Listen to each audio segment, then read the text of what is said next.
Hey, soul survivors, we are going to talk about anhedonia. It kind of sounds like a beautiful place to go, but it's not. It's actually a psychological term that refers to the inability to experience pleasure or interest in activities that we once found enjoyable, things that we like to do. And it's New Year's, my phone's being blown up. So it's a core symptom of various mental health disorders, especially mood disorders such as depression and schizophrenia. So if you no longer see yourself enjoying things that you used to, this might be something to consider, and it can manifest in different ways, including a lack of interest in social activities, hobbies, and even a diminished ability to experience pleasure from basic life activities. Sometimes it's nice to take a shower, and maybe you don't want to take a shower anymore. Little things like that. So the cause, they can be complex, multifaceted, but neurobiological factors. When your brain chemistry changes, neurotransmitter imbalances can happen, such as decreased dopamine and serotonin levels, and disruption in reward pathways can cause anhedonia. There's also some evidence to suggest genetic predisposition to mood disorders and anhedonia. People who have a family history of depression or even other mental health conditions can be more susceptible. Stressful life events, trauma, chronic stress can play a significant role with developing this. And these can factor into changing how the brain functions and trigger changes in mood. So if you've gone through narcissistic abuse, this might be something you're kind of struggling with right now.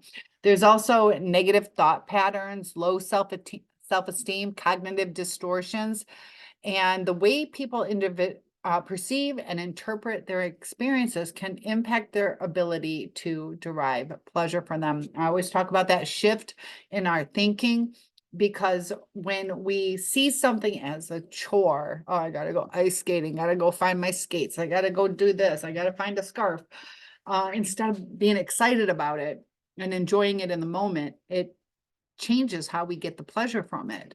And there are certain medical conditions such as chronic pain, neurological disorders, even some medications can contribute to anhedonia as a secondary symptom. So what kind of struggles do people have? They tend to have some social isolation that can happen. You're not interested in anything so much, and you have a lack of socializing, participating in activities with others, and this can result into social withdrawal and isolation. We're social creatures. We do need people. We're a lot happier when we have a support system, and it's good to have people that help us. The inability to experience pleasure can strain relationships. Don't want to be Debbie Downer, brings other people down and they start avoiding you. So people may struggle to connect emotionally with others. So if you've been through a traumatic relationship, you might not be emotionally available, and that can keep people on the outside instead of on the inside of your life. So it can affect motivation, interest in work, or daily responsibilities. And this can lead to a decline in productivity and performance. Once that starts happening, you're going to start to feel other things too, where you feel like you're not good enough or you can't perform, imposter syndrome, all these kind of things start happening. So you can lose your appetite, or become more hungry. There's sleep disturbances, even fatigue. So you can be extremely tired, but unable to sleep, and it just compounds everything. And sometimes people that do struggle with anhedonia, they can turn to substances like drugs or alcohol. And they do this in an attempt to self-medicate and alleviate their emotional numbness. They just want to feel something. They want to feel different than what they are.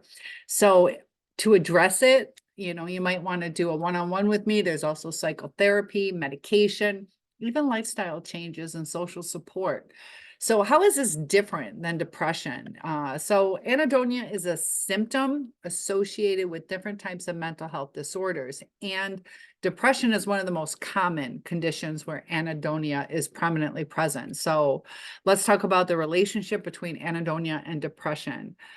Depression is a mood disorder characterized by persistent feelings of sadness, hopelessness, and lack of interest or pleasure in activity.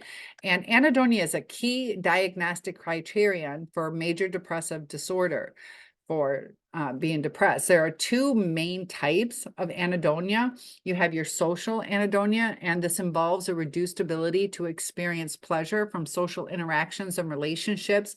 And then you have the physical anhedonia, and this pertains to a diminished ability to experience pleasure from sensory and physical activities, such as even just eating, enjoying your meal, exercise, or other enjoyable physical sensations. So anhedonia is a specific symptom. Depression encompasses a broader range of emotional, cognitive, and physical symptoms. So in the context of depression, anhedonia contributes to the overall sense of emotional numbness and pervasive lack of interest in life. So some of the lesser known facts about it, there's the temporal aspects, and it means that it can manifest as a difficulty experiencing pleasure in the present moment, but may also include a reduced ability to anticipate pleasure in the future. And that contributes to a sense of hopelessness and lack of motivation. It can pose challenges in the treatment of depression. Some individuals with depression may not respond as well to traditional antidepressant medications. And targeting anhedonia specifically can sometimes require different types of therapeutic approaches. So the experience and expression of anhedonia can vary across different cultures. Some cultures may place a greater emphasis on social relationships, and disruption in social pleasure may be particularly impactful. Maybe it's a greater loss. You had these super huge family gatherings, and sometimes people grow up in a little bit more isolated or not as social type of environment. So it depends on the impact to the person because of their routines and experiences. Neurological basis is associated with alterations in the brain's reward system. Research suggests that dysregulation in neurotransmitters like dopamine, serotonin, and norepinephrine can play a role. So it's closely linked to motivation, and we're going to talk about how to get motivated. So the reduced ability to experience pleasure often translates into decreased motivation to engage in activities. There you have that constant cycle of withdrawal and isolation, and it can have developmental origins. So as an example, some people may have experienced a lack of emotional nurturance during childhood, and this contributes to difficulties in forming positive emotional connections later in life. So understanding it in the context of depression and considering these nuanced aspects is extremely important to get the right type of therapeutic approach. So increasing motivation and pleasure, especially in the context of challenges like anhedonia, it can be complex sometimes, often require a combination of strategies. So we talk about the CBT, which is cognitive behavioral therapy, and that's effective in identifying and challenging negative thought patterns that contribute to this anhedonia and depression. Also, behavioral activation. This type of therapeutic approach involves gradually increasing engagement in positive and rewarding activities, kind of getting you back out there, kind of taking those little baby steps, enjoying it again. Even if at first it seems unappealing, eventually you kind of get used to it and you're kind of like, yeah, that was nice to get out. And antidepressants, certain medications such as selective serotonin reuptake inhibitors, which is SSRIs, or serotonin norepinephrine reuptake inhibitors, SNRIs. They can be prescribed by a psychiatrist to help alleviate symptoms. So if you think that you need medical intervention, you want to see a psychiatrist as opposed to a psychologist, unless you have a psychologist that works with a psychiatrist, because psychiatrists are the one that can prescribe. Lifestyle changes, we always talk about the exercise, nutrition, sleep hygiene, and social support, connect with others. We really do need people in our lives, and even in small doses, our family or friends can give us some positive support and increase those feelings of pleasure. And there are mindfulness and relaxation techniques, such as mindfulness meditation. And by practicing this, it can help you stay present in the moment because that's when you're going to really absorb the pleasure. And relaxation techniques, set realistic goals, break tasks into smaller steps, breaking them down into smaller, more manageable steps can make them feel less overwhelming and more achievable. Plus, you can celebrate all the achievements when you do one little task. It's like, all right, I did that, on to the next, on to the next. We do that with school, where we don't stay on one thing for too long. You don't want the kids getting bored, and it's just a better way to do it, to break it into smaller tasks. And novelty and variety, try new activities, even small ones. This can stimulate our brain's reward system.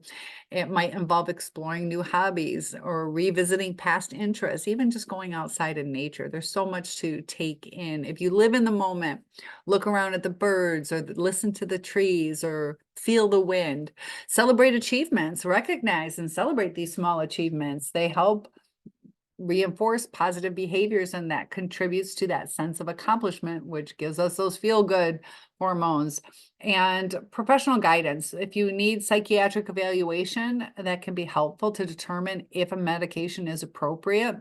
Ongoing therapy, when you have regular sessions with a mental health professional or life coach such as myself, it can provide ongoing support and help adjust the treatment strategies as needed. There are ways to live a happier life. We have to remember anhedonia itself is not a standalone mental illness. It's rather a symptom. And this can occur in various mental health conditions, commonly associated with mood disorders, particularly major depressive disorder. And it can be present in other mental health conditions too, such as schizophrenia, post-traumatic stress disorder, and some personality disorders. So as far as it being in the cluster B, what narcissists are, it's important to clarify that the term cluster B is typically used in the context of personality disorders, which is in the Diagnostic and Statistical Manual of Mental Disorders, known as the DSM. We're currently in the 5th edition. So the DSM organizes personality disorders into 3 clusters, A, B, and C, based on shared features. Cluster B includes antisocial personality disorder, borderline personality, histrionic, and narcissistic personality disorders. And anhedonia is not typically considered a defining feature of cluster B personality disorders. These disorders are more characterized by difficulties, as you know, with the narcissist, in interpersonal relationships, emotional dysregulation, and maladaptive behavior patterns. Anhedonia is more commonly associated with mood disorders, particularly those in the depressive spectrum. So if you know somebody that this can help, please like, share, comment, subscribe. And those likes and comments really help me. One-on-ones are available. Topic requests are always welcome. I will make a free video for you guys to help address some of your questions. I'll see you in the next video.